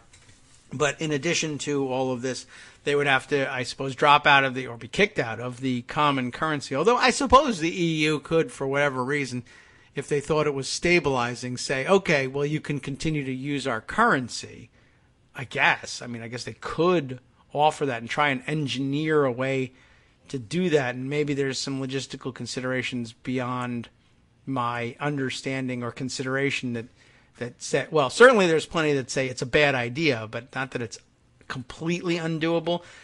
But I doubt very much whether France would come out ahead in this match. On the other hand, it should probably be mentioned somewhere along the line that is of no interest whatsoever to Donald Trump. And he would feel no obligation whatsoever to make sure that France enjoyed its benefit of the bargain. It would say, that's your problem. All we wanted to do was get you out of the European Union. I didn't understand what the implications were, so I didn't care, is essentially what's happening there. By the way, just before the break, I did say I don't regard it as an intentional act, what he's doing, in the sense that, like, for instance, Steve Bannon would tell you, I'm for dismantling the Western liberal order anyway. And in that sense, it would be a deliberate act for him. For Trump, I think, though it's a deliberate thing, and he definitely did, affirmatively pose the possibility, I guess, to the French that they leave, I said it's not a conscious act, is what I guess I should say. I doubt very much whether it was his thought, and I know that he wouldn't have understood the thought had it been handed to him either, and so I guess that's why we see it being brought up. It was handed to him, and he didn't understand the implications of it. He simply thought he would be winning points with the people who told him that would be a good idea, whether that was Vladimir Putin himself or some intermediary.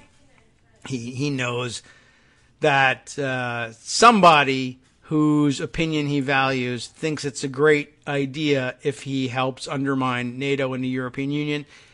And to his way of thinking, what does he care? I mean, essentially, look, we'll put it this way. You wonder, for instance, how could a United States president come to the conclusion that NATO or the European Union are egghead BS wastes of time? And the answer is you put too much stock in the man that has accidentally become president of the United States. What does NATO and the European Union mean to a normal person who could, under normal circumstances, become president of the United States? Maybe not much if you're an ultra-conservative, like Mike Pence, the man who would take over if the president were finally rightfully declared non-compos mentis and removed from office via the 25th Amendment or any other mechanism. He might not think very much of them for various reasons. But he would likely be more able to put his finger on what those reasons are than Donald Trump. Donald Trump vaguely heard at one point from Sean Hannity or somebody on television that NATO allies, for instance, way back when in the Iraq War, well, the French wouldn't let us fly over their airspace, and so therefore NATO and the European Union are a bad thing, reinforced by Donald Rumsfeld saying that's old Europe. Donald Trump has no real understanding of why those statements were made or why they were ludicrous, and that's what leaked through in between his thoughts about, I want to play golf and I want to talk to guys in the locker room about grabbing women by their pussies. That's what's making sense in his life. He's about, I like money and golden things, and when I was a younger guy, I liked to get laid and I like to talk about it. What? Europe? European Union? NATO alliance? Something? What about him? I don't know. NATO kicks ass. We totally beat the Russians or something. Well, the Russians now, though, are different, and they're paying you lots of money. I know. That's why I hate those guys. And NATO is so stupid. I'm sure it's basically rooted in, I don't even know if they're necessarily, if it all comes down to Russian oligarchs giving him money and then prevailing on him, say, we give you money and we want these things to happen. I think it might even be motivated primarily from, those French. The French are cheese-eating surrender monkeys, and they wouldn't let us fly over their airspace, and France is weak, and something, and who cares about Germany anyway? They're Nazis, and and I think, of course, now we say, Donald Trump likes Nazis, but it's all too complex for his worldview. I like getting laid and having parties and going to play golf. And to the extent I pay attention to the news, regular Joes like Sean Hannity tell it like it is. That's where I'll get my news. And I think that's the way it manifests itself. I think he's just too stupid to be president, period. More clarification from Arliss, by the way. Let's take a look. It says to be clear, so this means it's going to be a clarification. To be clear, the euro is choking economic growth just about everywhere except Germany. France would be better off back on the franc, but that's for another day and not at all what Puppet Trump meant. And I'm sure, though, if you told him as much, he'd repeat it. And it may be the case that, and so I guess that would clear up the issue if it were really the case that France was better off on the franc, then I guess we wouldn't necessarily have the issue of having to clean up the mess of their having left the European Union just based on, disruption to its financial markets to please us and therefore deliver on the benefit of the bargain. But I guess all it really means is there wouldn't necessarily be the opportunity to point out what a mess of things Trump had made for France by somehow convincing them to do something that was economically damaging at our behest, and now the French are looking for us to clean it up, and we won't do it. That part wouldn't happen. I guess there wouldn't be the mess that we would refuse to clean up.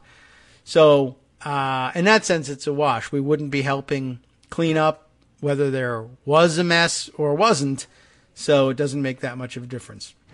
Also, she says, have you noticed how often Trump confuses NATO and the EU? Yes, and the Venn diagram is difficult for him.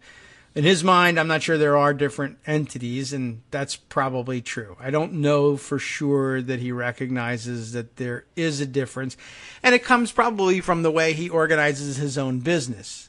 Like, well, one is strictly a military alliance and has different members, and the other is strictly a trade alliance and has different members, though the key players overlap. And to his mind, that means, that's like, for instance, it's like the way he treats the Trump Foundation and the Trump Organization. One is supposed to be a charitable organization that has its own rules, and one is supposed to be a business organization and has its own rules, but he, quote, in his mind, owns both. And so therefore it is fine if he uses funds from both for the same purposes or for mixed purposes. It should be okay, because really they're both Donald Trump. And this idea, and believe me, most of America actually probably agrees, right, in his mind, and he's probably right, that there's no reason to separate the two. Listen, it's the Donald Trump Foundation. It should do whatever Donald Trump says. Well, that's not the way it works. It enjoys privileged tax status. Well, taxes should be on a postcard anyway, and this is your fault if you give tax breaks to a foundation. That's not my idea. It's your idea. I'm just playing by your rules. You're not playing by our rules. You're playing by a completely different set of rules. Oh, whatever. Rules. The point is, nobody likes them. And, among the sector of society that says, yeah, P.S., let's all get laid, then everybody says that eventually, but if that's your chief motivator, look, I just want to watch Jersey Shore lift weights and go to parties to get laid. Literally, that's all I want to do. Governance of the world or the country or my state doesn't mean anything to me. I don't care. In that sense, I don't even vote. It doesn't matter who's the president so long as I can grab people by the pussy. And so I guess in that sense now it does matter who's president. And normally that was the case, I guess, if you really didn't care about anything else. So I don't know what to tell you. Anyway, I guess we'll move on from that story and see if there are others that we can add to today's roundup. And there are. No comment on whether or not they're the ones that I think I'm spending my time best on, because at this point it's Friday, and next week I'm going on vacation. Not on Monday. I'll see you on Monday and Tuesday for sure. Will I do a Wednesday show? I will attempt to. I'm not leaving until the evening. No one will appreciate it if I really do. I mean, you will appreciate it. No one in my house will appreciate it if I do a show on Wednesday. And although I'm trying my damnedest to record additional material, there's just no way I'm going to be able to fill all of the gap starting on at least Thursday, or at least by Thursday of next week, and then the entirety of the following week. And normally I would try to record additional material, but there's just no quiet period in this house, as you've probably been able to tell during this week. I can't even get quiet for 2 hours in the morning out of the kids as it is, and things just get louder as the day goes on. All right, more stories. Are you ready for some other ones? You have watched the Overton window shift on the abolish ICE meme, and you have seen it be picked up by mainstream political actors, including now even Senator Gillibrand on the bandwagon, it seems. And so an exciting time for those who want to see that done, or something anyway done, on reining in the way ICE acts. And now we have some allies you might not have anticipated getting joining on the bandwagon. Agents, ICE agents, that is to say, seek to dissolve ICE in immigration policy backlash. Let's check in on that one. Story in the New York Times by Ron Nixon, no relation.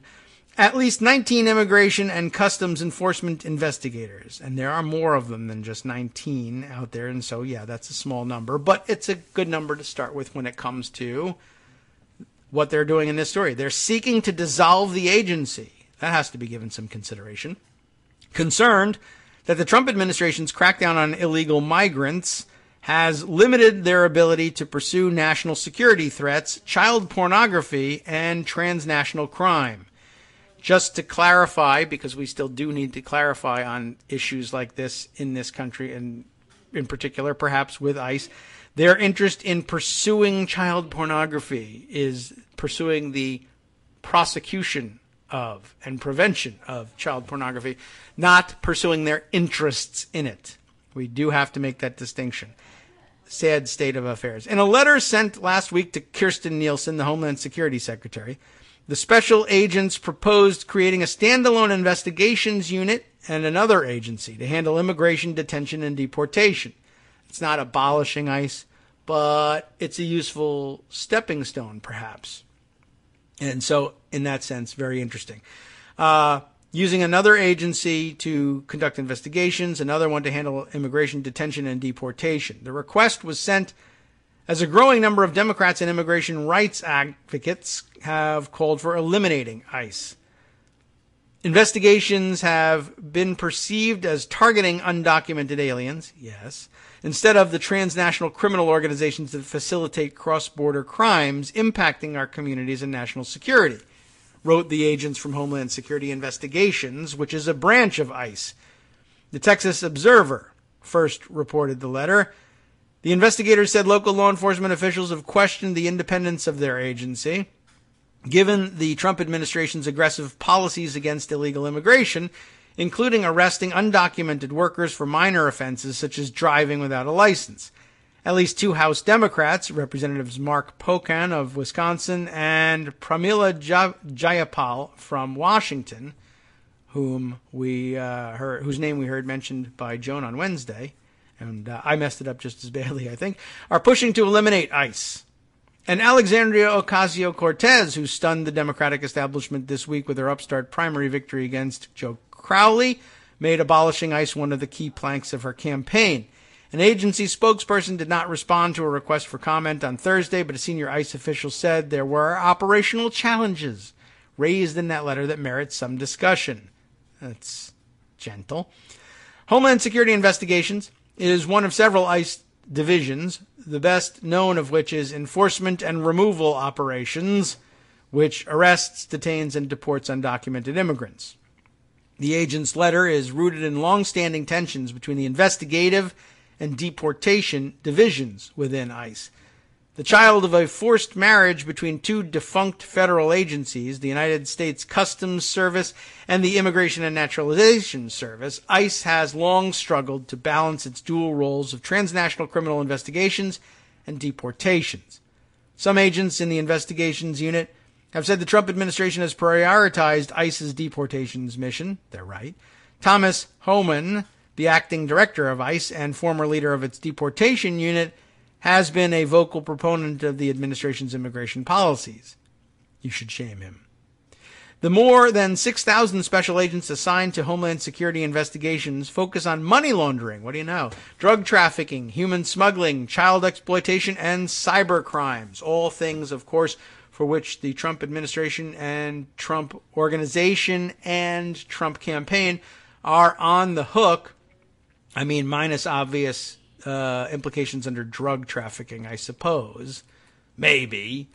But no coincidence, perhaps, that all available resources would be directed towards deportation. It dovetails nicely with his immigration demagoguery and has the ancillary benefit of pulling enforcement agents off of investigations that would land him in jail.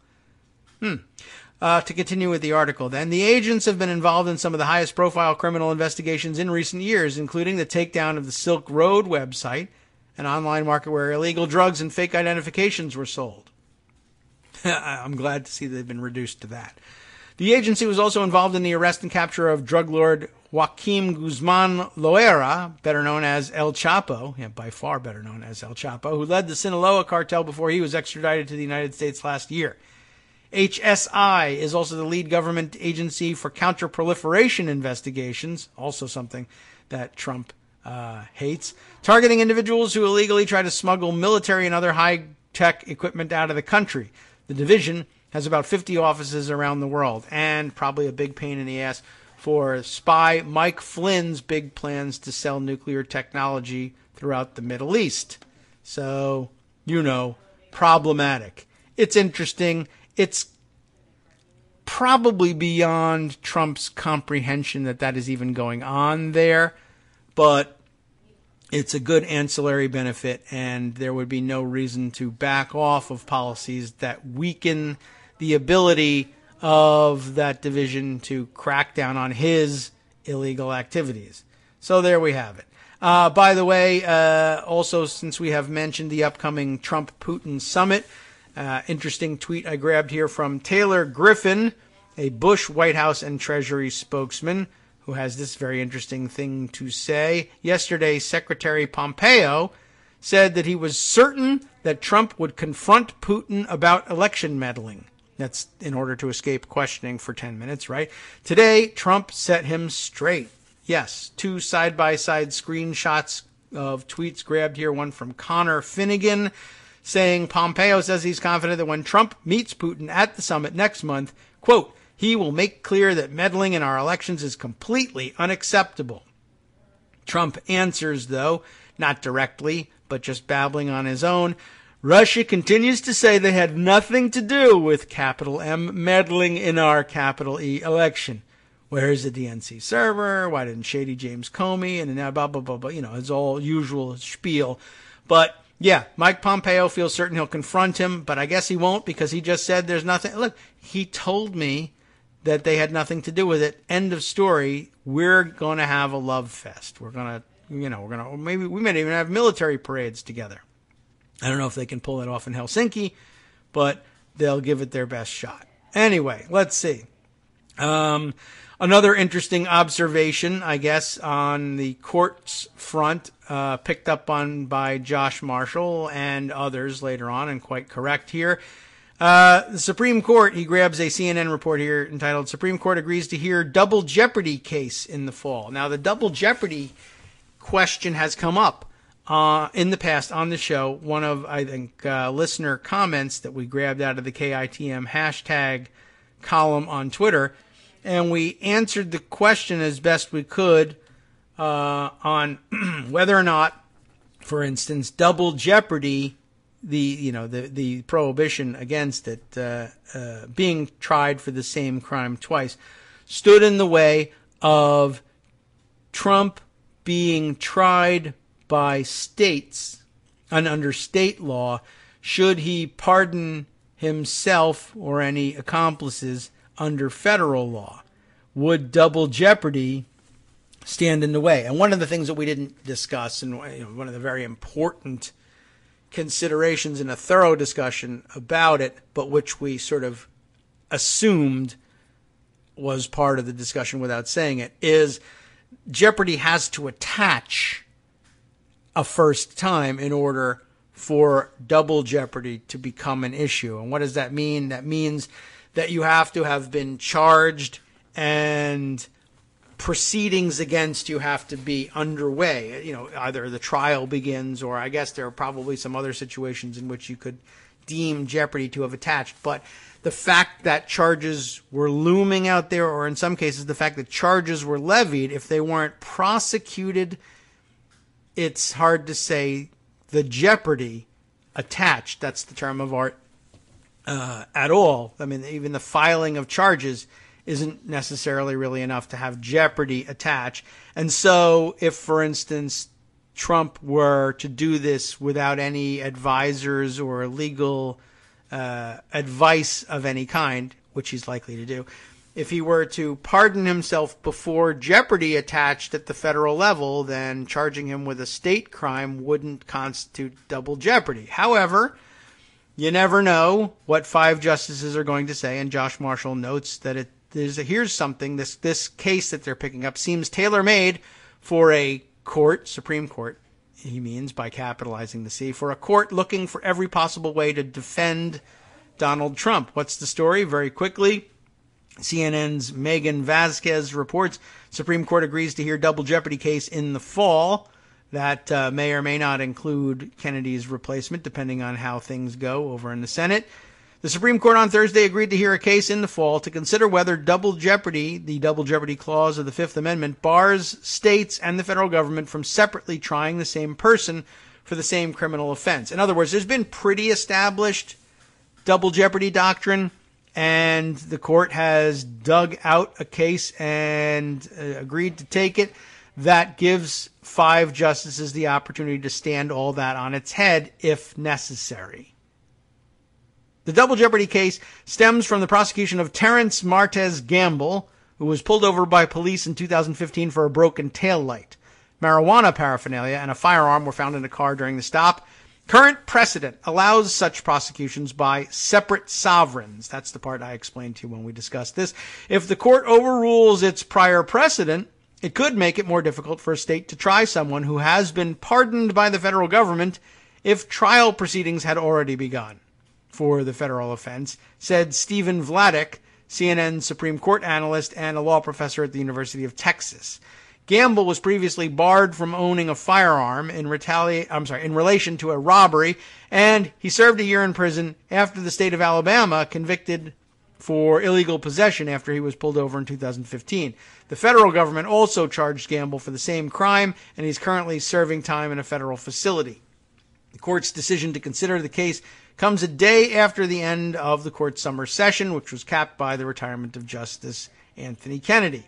Many states, including New York, prohibit the trial of individuals who have been convicted for the same offense by the federal government, and that's a big difference, of course. And Trump not likely to wait until conviction time to pardon himself anyway, or any of his allies, although I guess those who plead guilty and get themselves sentenced, you short-circuited the process. That was awfully dumb of you. You should have waited and I would have taken care of you. But maybe I won't now because you were dumb and disloyal to me. All right. Well, that answers that question to some extent anyway, but raises the specter that once again, everything you thought you knew by doing something dumb like paying to go to law school could be stood on its head or erased by 5 people who decide it's inconvenient to continue with this, or we just need it to come out a different way this time, once again. All right.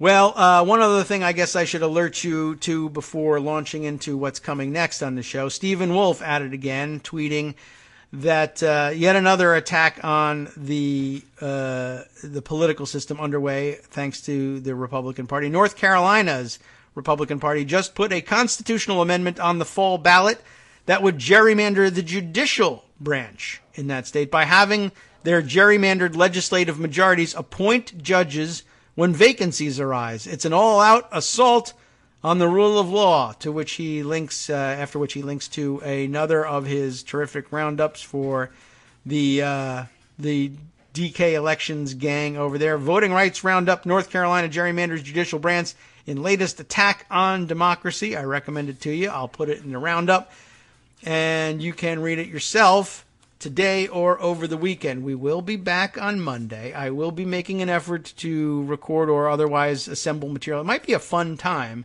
sort of fun, if fun is the right word for it, to run a couple of reruns. I can't decide whether we should run pre-Trump era reruns and remember or make ourselves sad at how happy we all were at one point, or it might be more interesting to run early Trump era reruns to see how quaint his abominations of the time actually seem now, in hindsight, a year and a half into his actual administration. I don't know which would be more fun. I don't know which would be more depressing.